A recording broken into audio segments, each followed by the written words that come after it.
Happy day. Good morning. It is hump day, Wednesday, March 19th, the day that the SEC finally drops the Ripple lawsuit. And XRP is booming at the moment. So we're going to discuss all of this. Case has officially been dropped. I don't think anybody was really surprised by this. I think, there was always the most likely scenario we're going to see a settlement, the case being dropped. And they were going to save the best for last, right? The Ripple case was going to be the one to bite the dust last. So love to see it. Smash the like if you're excited. As I mentioned, it's Wednesday, March 19th. I hope you're doing fantastic. And it's Rod with Pow Group. Welcome back on The Pursuit of Wealth, your home for MJ stocks, crypto assets, news, and interviews. See, we've got about a dozen people already. So this is going to be a fun one. Good morning, says Cash Bonds. Good morning. So we'll jump right into it. Not going to waste any time here. So as I mentioned, case is officially dropped. We're going to discuss all of this. We've got some posts from Stuart Alderodi, the chief legal officer, and then Brad Garlinghouse, the man, the myth, the legend himself, one of the OGs in the space. What a fantastic CEO and legal officer as well. But we're going to jump to all of this and more. Before we do, make sure to smash the like, help support me in the channel. If you're new, you can subscribe, take the bell, all that good stuff, and you'll be notified on any future videos or when I go live. And as always, this is not financial advice. This is for entertainment purposes only. And I do own XRP. It's my largest crypto portfolio holding by a country mile. It's about 85% of my entire crypto portfolio. You can follow us over on X as well, formerly Twitter. Handle for that is @GroupPow. And Jam Lost says, about time. Yeah, they sure took their time on that one. But again, the case was a lot more complex, and there had been a ruling already. So in my opinion, it just took a little bit longer because of that. But Watcher Guru, I believe, reported it first. Breaking: the SEC has officially dropped the Ripple and XRP lawsuit. And we got a video here from Brad Garlinghouse. So we'll jump into this here real quick, and then we'll look at the chart. But actually, we'll take a quick peek here now. So we did hit 258, 259. And the rest of the market is starting to recover as well. So watch for Ripple and XRP to potentially commence to resume the bull market, essentially. Don't be surprised, though, if we do see a little bit of turbulence. It could be a little bit of a sell the news, but overall, I think over the next few weeks, we have Paul Atkins coming in. I posted this video yesterday. Paul Atkins confirmed we have a date, the March 27th. It's projected that he will have his Senate hearing, and I don't foresee any issues with this. He was already in the SEC once. And I haven't seen anybody say one bad word about him. So I would say that's all but confirmed. And I mentioned in this video that we could see the lawsuit come to an end at some point between, the next few weeks. I said more than likely the time frame was going to be sometime between the 31st and the 11th of April, before the April 16th cutoff with the appeal. But I said there was about an 80% chance, in my opinion, it was sometime during that time frame after he got confirmed. But I said that isn't absolutely necessary. I was like, the lawsuit could come to a close. I gave it about a 20% chance that it happened before he came in, and wow, we got it. So we'll listen to the man, the myth, the legend himself, Brad G, and see what he has to say here. No, just over 4 years ago, the United States SEC filed its lawsuit against Ripple. I'm finally able to announce that this case has ended. It's over. Sitting here today and reflecting on 4 years ago, it seems very clear to me that this case was doomed from the start. In so many ways, it was the first major shot fired in the war on crypto. I truly felt like I knew then that Ripple was not only on the right side of the law, but I felt that we were also going to be proven to be on the right side of history. It really, I think, sends an ominous sign for innovation around cryptocurrency in the United States. Picking winners in general has not been something the U.S. government should be in the business of doing. I think the judge realizes this is not just about Ripple. This will have broader implications. As Mary Jo White, the former head of the SEC, has said publicly that she views this as a dead wrong, and the SEC is dead wrong on this decision. Ripple is the first company with the resources, determination, and grit to fight back against the agency's overreach. And today, this journey finally concludes. Today is a victory and a long overdue surrender by the SEC. The SEC, under Chairman Gary Gensler, went after the whole industry, using the same arguments they used against us. They weren't out to protect investors. They were out to intimidate and terrorize. The regulator, whose primary purpose is to protect investors, went all in on a non-fraud, victimless lawsuit and wiped out $15 billion of value from innocent XRP holders. The SEC was the market manipulator. The SEC wasn't seeking justice. They were seeking to win a case at any cost. Forces inside our government aligned with the SEC and embarked on a campaign of debanking anyone associated with the crypto industry. This was lawfare, a war of legal terror. Fortunately, the judge rebuked the SEC multiple times in this journey. First, for lacking a, quote, faithful allegiance to the law. The SEC was sanctioned in our case for discovery abuses, and the pattern was repeated in other crypto cases. Well, let's just say they're trying to confuse you. We won then on every critical legal point, proving that the digital asset XRP is not a security.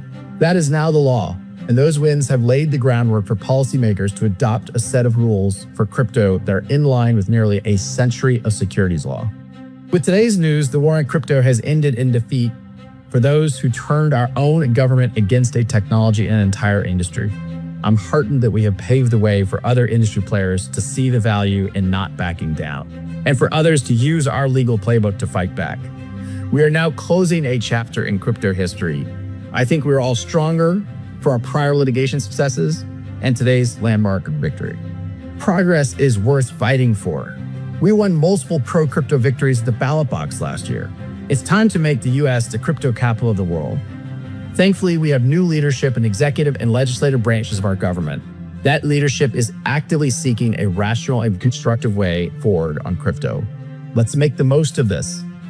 This is an incredibly promising moment. Let's come together. Let's leave the tribalism behind. But let me make it clearer that my main message, what Ripple's main message today is about gratitude. It's gratitude to everyone who stood by us, to every Ripple employee, to the incredible legal team here at Ripple, led by the best chief legal officer in the business, Stu Alderodi.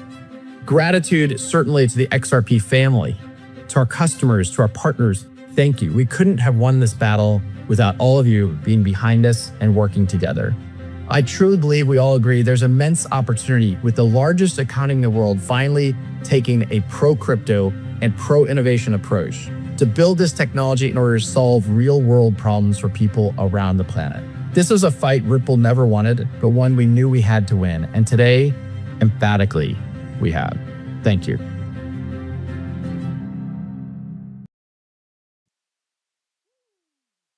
Woo! Love it. Gratitude, baby. Yeah, we got the biggest economy in the world coming in hard, and full send mode has been activated.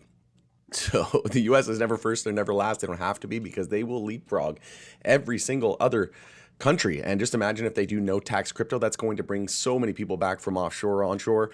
It's going to be a wild ride. And you all know what happens next, right? The next big part of it all is going to be ETFs. We're going to see a flurry of ETFs, and then we're going to see Ripple IPO. You have no idea what's coming. We have stablecoin legislation coming more than likely at some time in the next few months. We have market structure bill, which is a clear differentiation of what different types of tokens there are, right? So we're going to know, what's a utility token, what's a security, what's a commodity.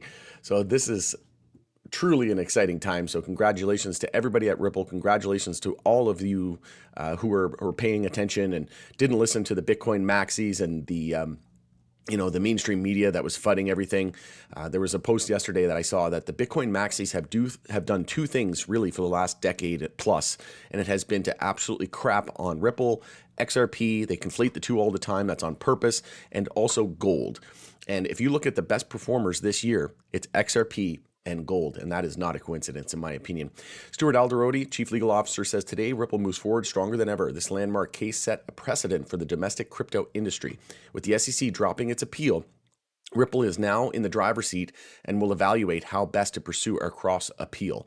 Regardless, today is a day to celebrate this victory. So this is a monumental day. Congratulations to everybody, like I said, who stuck it out. This is truly exciting, and we're going to see some turbulence in my opinion. But again, these ETFs are going to go live. I think there was close to 20 ETFs. Just imagine once the floodgates start to open. There's one pending in Canada as well. The first ever was in Brazil, I think. And it's going to be absolutely insane here over the coming months. But we just confirmed a daily uptrend here. It's also a daily bull flag as well on XRP. So we'll just bring it up here. on a different exchange because it is a little busy on the one that I had there. So I already had it drawn on here, but I think I cleared it out. So no, there it is. Just took a second to load. So with that lower wick, I mentioned that could be a potential bear trap, and it was.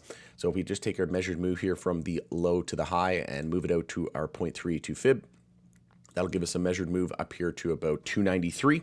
And really, if we get over, I said if we get over 250, I think it's game on.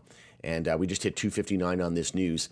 So if we can see that follow through, get a daily close over 250, I think we'll be back up to new all-time highs in no time whatsoever. So we'll keep an eye on no tax crypto as well.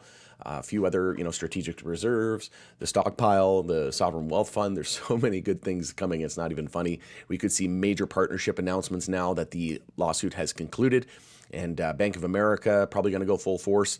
We got all kinds of stable coins. We're going to see multiple stable coins issued, real world tokenized assets. The list goes on and on and on. It's hard to overstate how bullish this really is.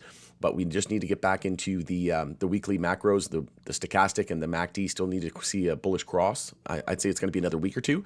But I would say over the next few weeks, like I said, once Paul Atkins gets confirmed toward the end of March, on March 27th, that's Thursday next week, we're going to see massive. We're probably going to see XRP ETFs go live here very, very soon. And then, like I said, once those ETFs, it's going to be way different, right? Bitcoin, whenever it got approved, was at all-time highs and blue sky breakout. XRP hasn't even really eclipsed its all-time high of 284. And then once it does, then the real FOMO is going to begin at around $4 or $5, right? And you know what happens then? Then we're probably going to see, like I said, my target hit. I've been saying for a while now that I expect XRP to hit that target of around $12 to $14 easily. I think the most likely scenario is somewhere around $12 to $16 this cycle. And on the high end, I think it could hit into the 20s, maybe even $30. But again, if we look at the Bitcoin fractal here, and it's in the blue bars, all of the blue bars are the price history of Bitcoin and shows the boom and bust cycles, right? History doesn't always repeat, but it rhymes. And look how similar those boom and bust cycles have been. And it was saying around sometime between March and April, we should see new all-time highs and somewhere around that $14 to $16 range. And sure enough, we're well underway there, right? And if we take a look at the fib extension levels, you can see here that it also lines up perfectly with the 4.618. You literally can't make this stuff up. So it's looking like I said, somewhere around that $12 to $16, I think is the most likely scenario. I think $8 to $12 is an absolute done deal. But somewhere around that 12 to 18 bucks, I think is a really great sweet spot. And then, on the high end, I think we could hit 20 to 30 bucks. But things are heating up in a big way. If we take a look at XRP here on the weekly time frame, we're still extremely bullish, still well above all of our weekly moving averages and our daily moving averages. So I don't expect us to dip below $2 at this point. I think $2 is pretty much going to be a bedrock. I think we'll continue to maintain that. And I think, we'll be seeing all-time highs very shortly, more than likely going to coincide with multiple ETF launching for XRP. And then we're more than likely going to see a Ripple IPO announcement. I would say it's very possible that we see an IPO announcement, in the second half of 2025, maybe even sooner. But curious to hear what everybody else has to think about this. You can see X is absolutely going ballistic here. There was also some news today. Let me just scroll down. Digital Perspective. So Brad Kimes shared it. Let me just go, and then Dark Defender shout out to him. Ripple win, XRP win, we win. Absolutely. Screw you, SEC. Screw you, Bitcoin Maxi. Screw you, everybody who doubted it. This is truly the better version of Bitcoin. It's the high-speed internet, if you will, of crypto versus the dial-up, which is dinosaur Bitcoin. So here was a Ripple Queen says, massive news. Elon Musk, XRP game over, breaking a groundbreaking partnership between Elon Musk and XRP is officially announced. We are about to witness the biggest adoption in crypto history. And this is from Binance Square. Collaboration, it could take XRP to unimaginable heights. Ripple CEO confirmed that they're working closely with Musk, and this partnership could potentially drive XRP's value up to $600. By integrating XRP into Musk's X payments platform, they're positioning the cryptocurrency to reshape the digital payments landscape. Now, I haven't seen anything official from CEO Brad Garlinghouse or Ripple or Musk or X. So we'll want to take that with a grain of salt. But there's no doubt in my mind that they're going to have, it's XRP was built from payments, right? And cross-border remittance payments. So like Brad Garlinghouse said, Ripple is to cross-border payments what Amazon is to books. And mark my words, Ripple will be worth more than Amazon, Apple, and Microsoft, maybe even a couple of them combined when it's all said and done in 5 to 10, 20 years from now. It will be the most valuable company on the planet, and XRP will be the most valuable digital asset on the planet. And I don't need anybody to tell me any different. Elon Musk could come on my show and say, "You idiot, what are you doing investing in XRP? And what are you doing talking about Ripple being the most, those companies are garbage." I would say, "You're high, go back to JRE and smoke another blunt or something, whatever you were smoking, because you're clearly on something stronger than MJ at the moment," right? Because I know enough to know I've researched thousands of hours of this company, and I could care less what anybody on this planet has to say, because I know within me what I hold and what this company is and what this digital asset is. No one can shake me. Zero doubt. I have zero doubt at all with regards to this asset and this company. And I've never been more excited. I'm so excited for each and every one of you as well. We went through the ringer. We were through hell and back, essentially, and now we're going to be rewarded. And this is just the tip of the iceberg. Don't worry. We're going to $4 or $5. We're going a lot fucking higher than that. I will tell you that right now. Pardon my French. But giddy up, strap in, because we're going to the fucking moon, people. Have a great day. We'll talk to you again soon.